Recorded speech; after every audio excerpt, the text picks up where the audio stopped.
Good afternoon. I hope everybody is well today.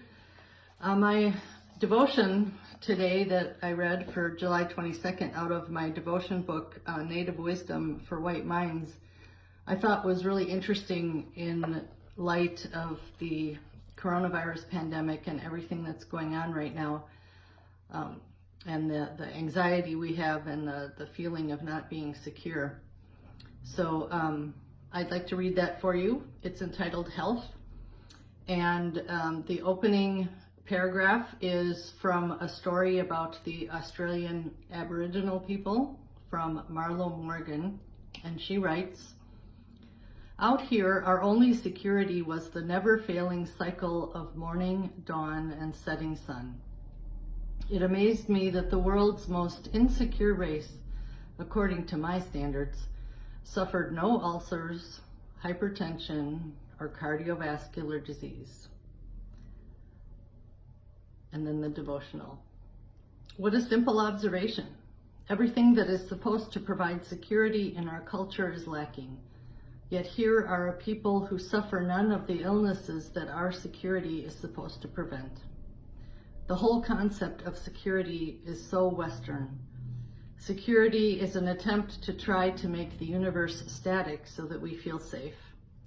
Instead of trying to learn to live with a universe that is evolving and changing and developing skills to do that more effectively, we have tried to stop the evolution and make life static. No wonder this stresses the body. Healthy people live with their world.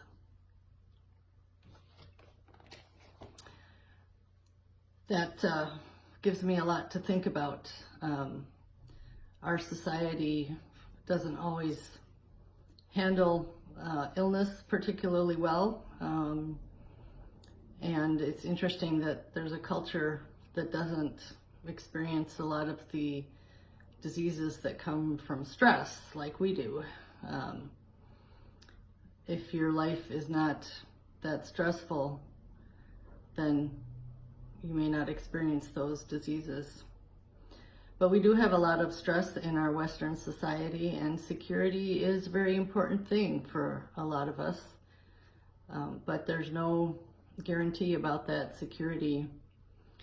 And as we talked about in our Bible study today from Romans chapter 8, all the things that we fear, all the things that cause us anxiety and stress are things that in no way can separate us from the love of God. Regardless of what's happening to us, we always have the love of God with us.